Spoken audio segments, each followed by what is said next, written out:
Among the great military figures of the 20th century, one is unique. Andrew Thomas McNamara was born in East Providence, Rhode Island, on May 14, 1905, the year Ty Cobb began his legendary baseball career.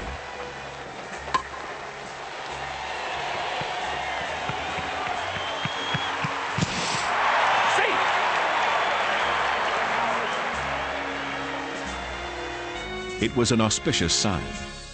For if anything set young Andy McNamara apart, it was his love of team sports, particularly baseball. The McNamaras were not a military family, but they were close-knit and instilled in him a strong set of values, an appreciation of people, and more than a fair share of wit and humor. Andy was an average student, but his athleticism and leadership skills so impressed the man who organized the city's playground sports program that he suggested to the McNamaras that Andy attend West Point. With characteristic determination and sense of purpose, Andy set to work sharpening his academic skills in preparation for the military academy's entrance exam. And in June 1924, he became a West Point cadet.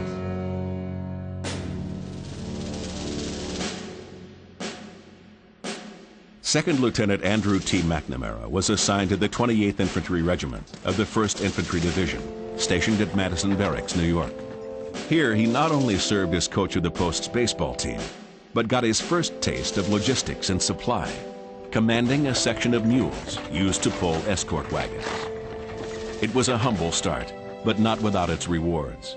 Through his friendship with the post adjutant, Major Walter Mann, and his wife, young Lieutenant Mack, as he was known, met Margaret Catherine Tripp.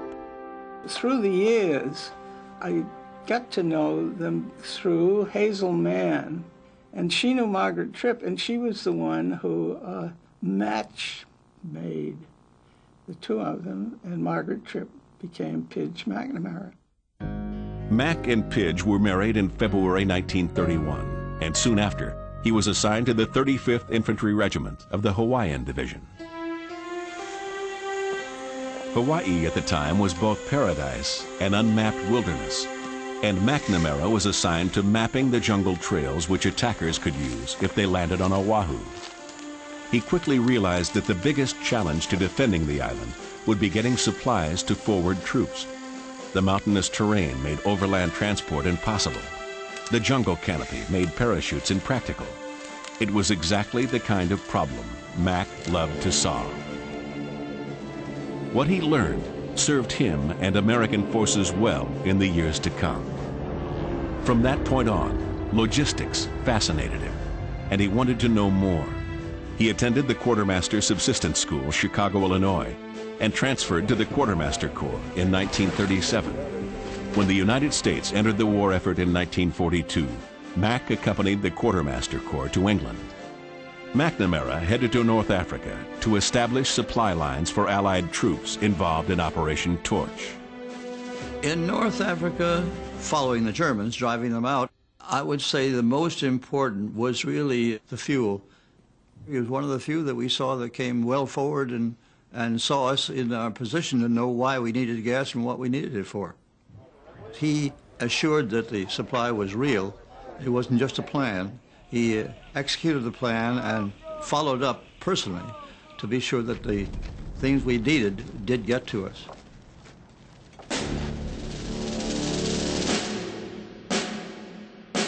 Mack's efforts did not go unnoticed. His outstanding performance in Tunisia earned him the Legion of Merit, and the chief quartermaster of the European theater praised him as brilliant. All of which caught the attention of General Omar Bradley. Bradley's First Army was in England, preparing for the invasion of Europe, and he needed the best chief quartermaster he could find. For Mack and his team, that meant obtaining, packing, and transporting everything needed by more than 500,000 troops, not just on D-Day, but over the months that followed. Fuel and support items for tens of thousands of vehicles, and a long list of other items that were no less crucial to success. In preparing for the invasion, Colonel McNamara and his team demonstrated more than just logistical expertise. they also showed amazing resourcefulness. Colonel Carter was our engineer officer, was having lunch with Andy McNamara, and he says, "I'm in trouble." And Andy said, "What's your problem?" He says, "You know, there are containers to go underwater on the beachheads and tie them to the obstructions on the beaches to blow them up so that we can land." He says, "And by gosh, we don't have anything like it." And Andy says, "Would a human sock help?" We overestimated the sizes of the feet of our enlisted personnel. He said, "Well, we got size 20 and 22 and 24 socks. Well, why don't I give you all of them?" And this is what happened. If it hadn't been for the socks that the quartermaster had, we would have had a lot of trouble trying to find something to hold the ammunition or the explosives to do the job that needed to be done. On D-Day, the 4 truck companies of Mac's 476th Quartermaster Group were on Utah Beach, delivering supplies under shell fire and strafing, moving infantrymen forward, carrying mines and barbed wire ahead of forward positions, even manning machine guns in the face of enemy resistance. From their toehold on the beaches of Normandy, the Allies swept forward, relentlessly pushing back the German forces throughout the summer and fall of 1944. By December, 65 divisions of infantry, armor, and airborne were advancing along a front line that stretched 500 miles from the North Sea to Switzerland. And units under Colonel McNamara were supplying at least 12 of those divisions at a time. He led his people, he didn't follow them. And from the stories that I've heard when he was in Europe, he was the first one out in front. If they needed supplies, needed anything, he was there seeing they got it. The Allies were stretched thin, and the Germans knew it. In a desperate effort to shatter the Allied advance, Field Marshal Gerd von Rundstedt launched a savage counterattack.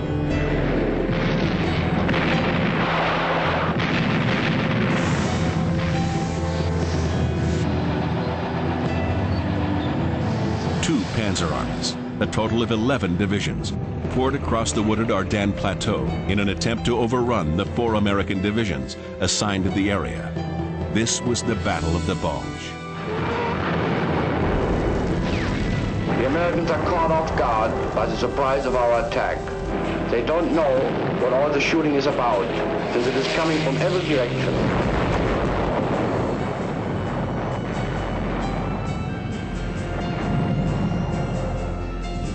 We were all taken somewhat by surprise.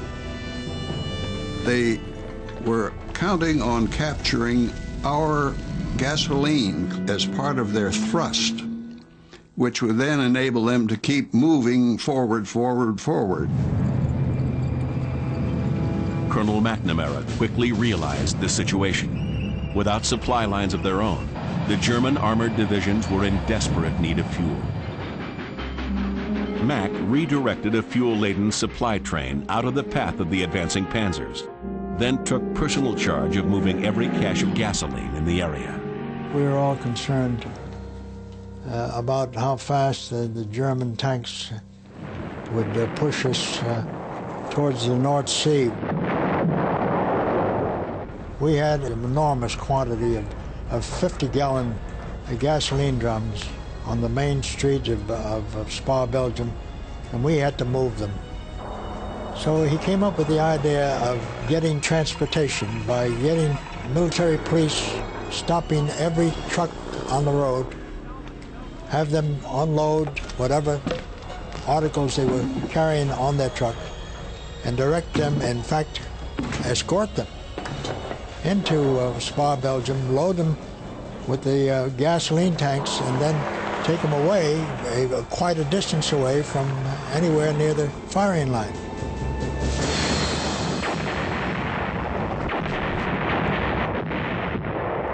In a heroic effort, the 1st Army Infantry held the German columns at bay.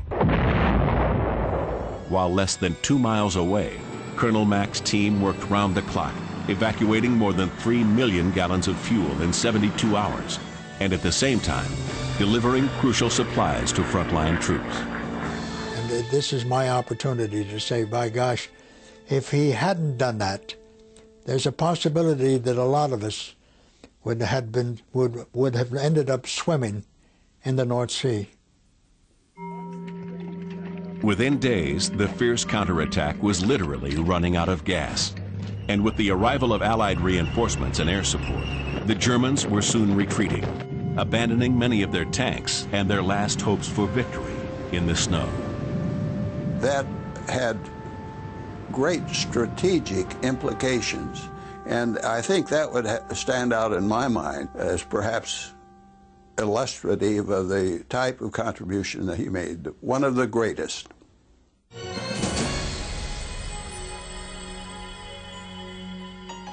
For his various roles in the North African and European campaigns, Colonel McNamara was awarded the Bronze Star, the Distinguished Service Medal, and the Army Commendation Ribbon. Foreign governments recognized him as well, and he continued to rise through the ranks of the United States Army and earn positions of increasing responsibility. During the Korean conflict, he was named Commandant of U.S. Army Quartermaster School, Fort Lee, Virginia. It was a time when the military community was undergoing dramatic changes, and in every post he took, it was clear that Andy McNamara's knowledge, vision, and knack for innovation were exactly what was needed. Major General McNamara was appointed the Quartermaster General of the Army in 1957. Under his 4 years of leadership, quartermaster activities expanded around the world.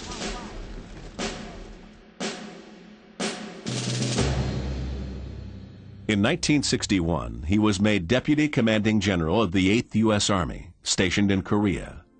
He and Pidge expected his tour to last a full year, but it was cut short by a telephone call from Secretary of Defense Robert McNamara. Mac was needed back in the States to serve as the first director of the new Defense Supply Agency, later to become the Defense Logistics Agency. The goal was to establish uniform and efficient procurement and distribution procedures across the board for all of the armed services. They needed a man that could do the impossible. The Army didn't want it, the Navy didn't want it, the Air Force didn't want it. And he brought these people and made it work. Lieutenant General McNamara began assembling a team and planning the renovation of Cameron Station in Alexandria, Virginia, to serve as the agency's headquarters. But it took a lot more than long hours to make the new agency work. It took an understanding of people and the ability to motivate them. And here, as always, Lieutenant General Andrew McNamara shined. The results of his leadership spoke for themselves. Within 18 months of opening its doors, the fledgling agency was managing 45 facilities and overseeing 11 field organizations, employing almost 17,000 people. By the end of its first 3 years, DSA had reduced unnecessary inventory by almost $500 million and reduced annual supply operation costs by more than $40 million, all while dramatically improving service and responding to the changing needs of national defense. For those who served with him, in DSA and throughout his career, Andrew McNamara's true legacy is who he is as a man. He has one attribute that you don't always find in great people. He has a sense of humor. He enjoys a laugh and never took himself very seriously, as some great people do. It takes a personal drive. It takes a general officer who has to get up and do it, and he did. By gosh, we could always rely on him. There was no doubt about it. If he made a promise to you, he kept that promise all the time. Probably one of the nicest gentlemen I've ever known in my life. But basically, I think the thing that most women admire most about him, and particularly those of us in the military, or have been in the military, he gives credit. He's very outgoing, but he's very modest.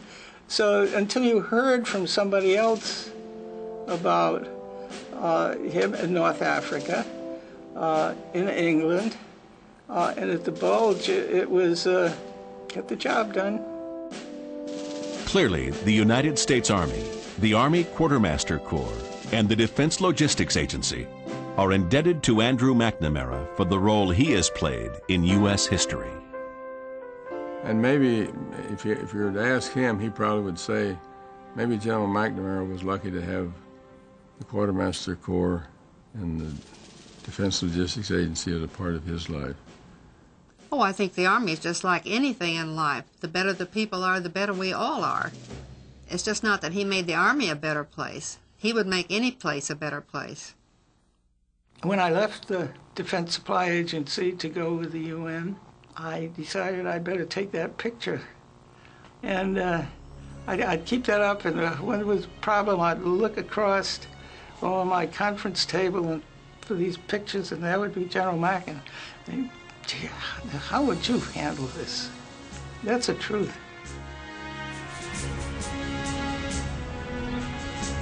Now, with the dedication of this building as the world headquarters of the Defense Logistics Agency, the military community has a fitting remembrance of the significant contributions made by Andrew T. McNamara, Quartermaster to a generation.